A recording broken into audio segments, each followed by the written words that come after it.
പിതാവിൻ്റെയും പുത്രൻ്റെയും പരിശുദ്ധാത്മാവിൻ്റെയും നാമത്തിൽ ആമേൻ. സംഖ്യയുടെ പുസ്തകം 26-ാം അധ്യായം. രണ്ടാമത്തെ ജനസംഖ്യ. മഹാമാരി നിലച്ചതിന് ശേഷം കർത്താവ് മോശയോടും പുരോഹിതനായ അഹ്റോൻ്റെ പുത്രൻ എലയാസറിനോടും അരുളിച്ചെയ്തു. ഇസ്രായേൽ സമൂഹത്തിൻ്റെ 20 അതിനുമേലും വയസ്സും യുദ്ധശേഷിയുമുള്ള സകലരുടെയും കണക്ക് ഗോത്രമായി എടുക്കുക.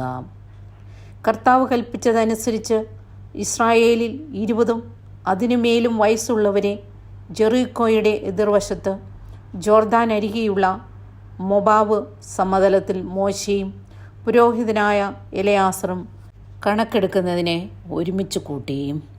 ഈജിപ്തിൽ നിന്ന് പുറപ്പെട്ട ഇസ്രായേൽ ജനം ഇവരാണ്. ഇസ്രായേലിൻ്റെ ആദിജാതനായ റൂബൻ്റെ പുത്രന്മാരായ ഹനോക്ക്, ഭല്ലു, ഹെസ്രോൺ, കർമ്മി എന്നിവരുടെ കുലങ്ങൾ. ഇവയുൾപ്പെട്ട റൂബൻ ഗോത്രത്തിൽ 43,730 ആളുകൾ. ഭല്ലുവിൻ്റെ പുത്രൻ ഏലിയാബിൻ്റെ പുത്രന്മാർ നെബുവേൽ, ദാദാൻ, അബീറാം, കൊറഹും സംഘവും. കർത്താവിനെതിരായി കലഹിച്ചപ്പോൾ കോറഹിനോട് ചേർന്ന് മോശയ്ക്കും അഹ്റോനും എതിരായി മത്സരിച്ച സമൂഹത്തിൽ നിന്ന് തിരഞ്ഞെടുക്കപ്പെട്ട ദാഥാനും അബീറാമും ഇവർ തന്നെ. ഭൂമി വാപിളർന്ന് കോറഹിനോടൊപ്പം അവരെ വിഴുങ്ങുകയും അഗ്നി 250 പേരെ ദഹിപ്പിക്കുകയും ചെയ്തപ്പോൾ ആ സംഘം മരിച്ച് ഒരടയാളമായി തീർന്നു. എന്നിട്ടും കോറഹിൻ്റെ പുത്രന്മാർ മരിച്ചില്ല. ശിമിയോൻ ഗോത്രത്തിൽ നെബുവേൽ, യാഖീൻ, യാമിൻ, സേരഹ്, ഷാവൂൾ എന്നിവരുടെ കുലങ്ങൾ. ഈ കുലങ്ങൾ ഉൾപ്പെട്ട ശിമിയോൻ ഗോത്രത്തിൽ 22,200 ആളുകൾ. ഗാദ് ഗോത്രത്തിൽ സഫോൻ, ഹഗ്ഗി, ശൂനി, ഓസ്നി, ഏരി, അരോദ്, അരേലി എന്നിവരുടെ കുലങ്ങൾ.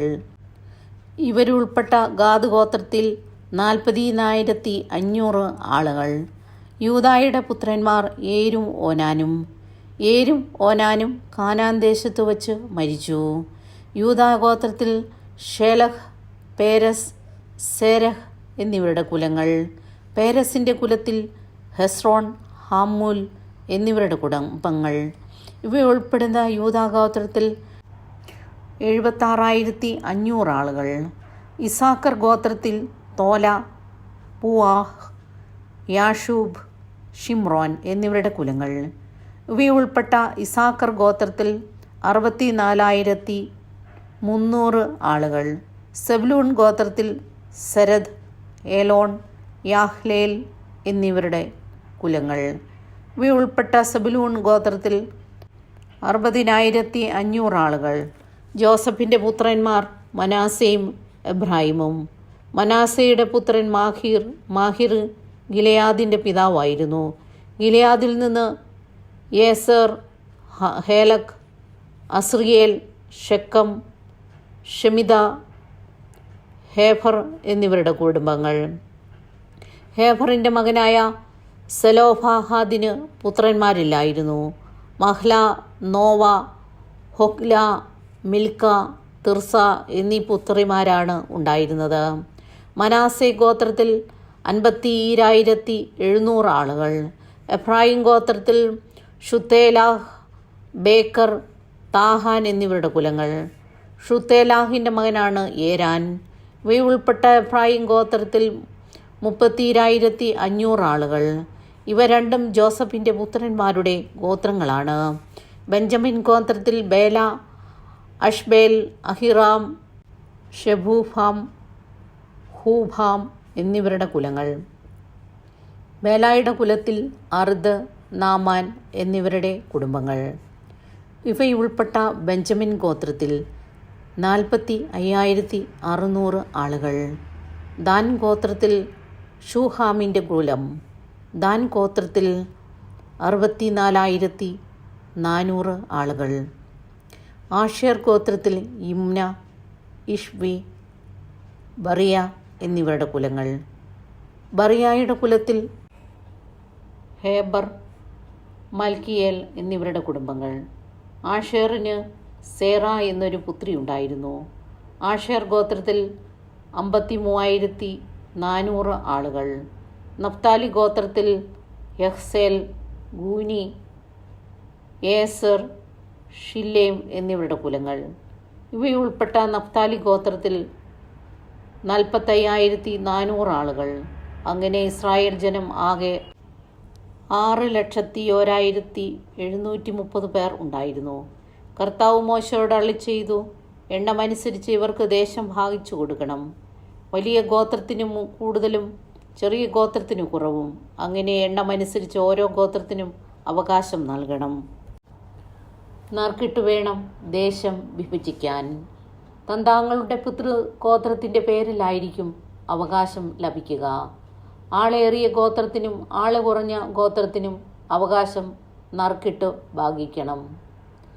ലേവി ഗോത്രത്തിൽ ഗർഷോൻ, കൊഹാത്ത്, മെറാറി എന്നിവരുടെ കുലങ്ങൾ. ലിബ്നി, ഹെബ്രോൺ, മഹ്ലി, മൂഷി, ഹോറഗ് എന്നിവരുടെ കുലങ്ങളും ലേവി ഗോത്രത്തിൽ ഉൾപ്പെടുന്നു. കൊഹാത്ത് അമ്രാമിൻ്റെ പിതാവാണ്. യോക്കബേദ് ആയിരുന്നു അമ്രാമിൻ്റെ ഭാര്യ. ലേവിക്ക് ഈജിപ്തിൽ വച്ച് ജനിച്ച മകളാണവൾ. ഇവളിൽ അമ്രാമിന് അഹ്റോനും മോശയും അവളുടെ സഹോദരി മിരിയാമും ജനിച്ചു. അഹ്റോൻ്റെ പുത്രന്മാരാണ് നാദാബ്, അബിഹു, എലയാസർ, ഇത്താമർ എന്നിവർ. നാദാബും അബിഹുവും കർത്താവിൻ്റെ മുമ്പിൽ അവിശുദ്ധമായ അഗ്നി അർപ്പിച്ചപ്പോൾ മരിച്ചുപോയി.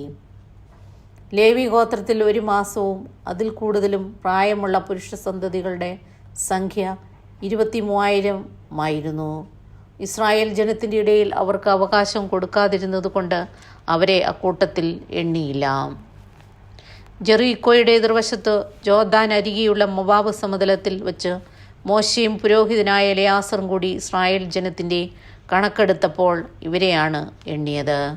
എന്നാൽ മോശയും പുരോഹിതൻ അഹ്റോനും കൂടി സീനായി മരുഭൂമിയിൽ വച്ച് എടുത്ത ഇസ്രായേൽ ജനത്തിൻ്റെ കണക്കിൽപ്പെട്ടവരാരും ഇക്കൂട്ടത്തിൽ ഇല്ലായിരുന്നു.